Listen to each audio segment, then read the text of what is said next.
Have you ever felt like you're standing before an invisible curtain? A vast, dark world where sight is useless? That is the ocean. But beneath that cold layer of water, a silent language is at work. Not with words, but with waves. This is not just a technology. This is the art of transforming sound into sight, a human endeavor to see with our ears. Let's decipher the secret language of sonar, the ocean's whisper.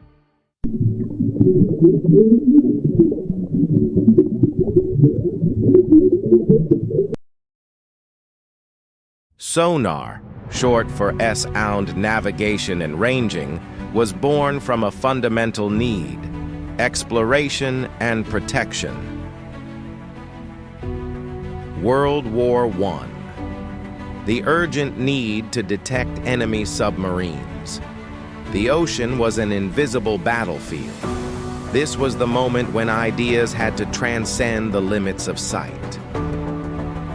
The vast ocean. Over 80% remains unexplored. Sonar is not just a tool of war. It is the only eye that can map the abyssal plain.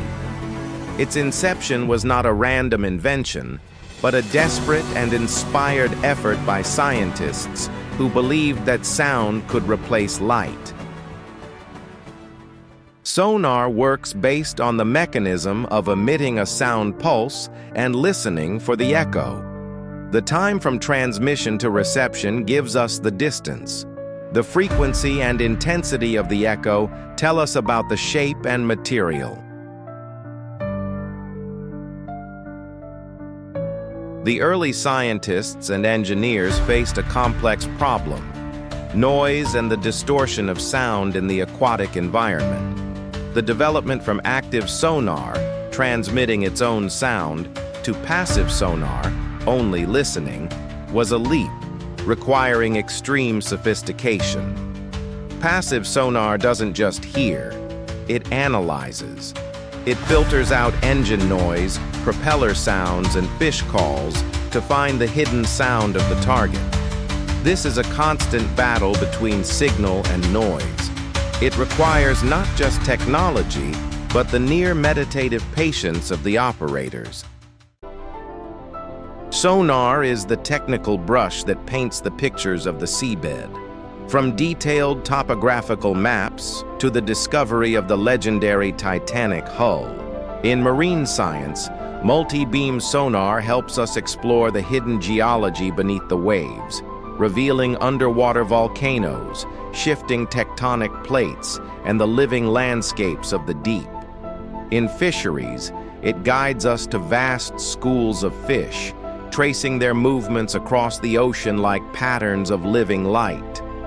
In underwater archaeology, it becomes a time machine, searching for lost civilizations and the silent remains of ancient wrecks that rest untouched for centuries.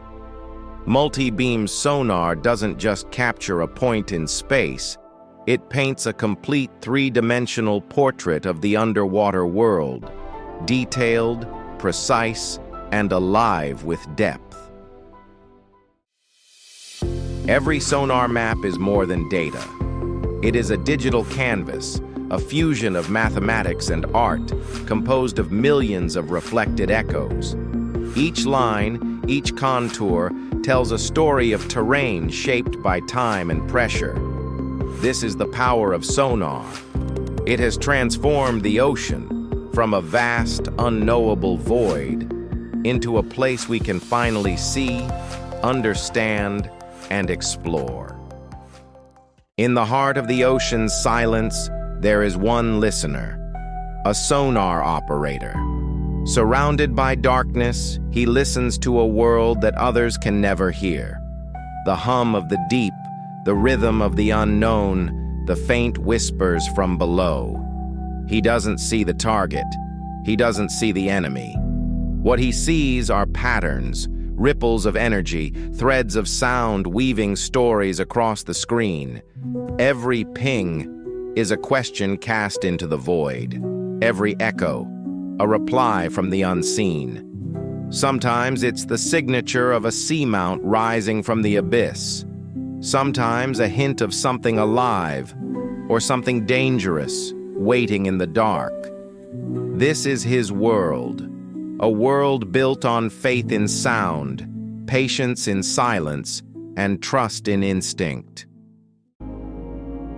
But sonar is more than technology. It's human. It requires the precision of a mathematician, the focus of a soldier, and the soul of an artist. The operator must read the ocean's language, not through sight, but through emotion. Each tone, each vibration carries intent, a distant propeller, a shifting current, a living creature crossing through the dark. Passive sonar is the purest form of listening. No signals sent, only echoes received. It's interpretation, imagination, turning chaos into meaning, turning noise into story. To master sonar is to see with your ears and feel with your mind. It is where mathematics becomes art and silence becomes truth. Sonar has entered a new age.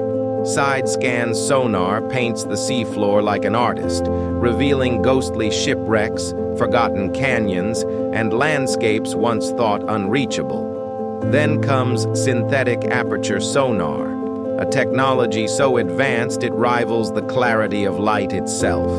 It turns echoes into vision, noise into knowledge. Through it, we no longer just hear the ocean. We see it breathe.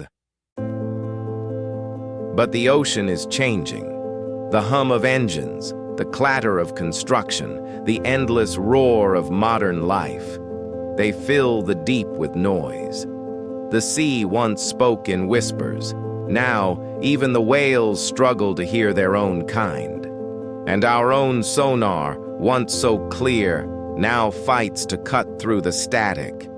We are drowning the world in our own echoes. Yet the effort continues. The future of sonar is not louder, it is smarter. New algorithms, new technologies, new ways to listen with precision and empathy. We are building machines that can hear meaning in chaos. Because if we fail, the silence we lose will never return. Sonar remains the story of perseverance, of those who choose to listen in a world that has forgotten how. In the end, the secret language of sonar is not just about sound or technology. It is a reminder of the innate human desire, the desire to transcend our own limitations. We have learned to send a ping into the darkness and wait patiently, hoping for a reply. Each echo is a piece of understanding. The ocean remains silent, but through sonar, we know it is whispering a story. And that story is the perfect blend of sharp technique and the art of deep listening. Keep listening. Thank you for exploring with me.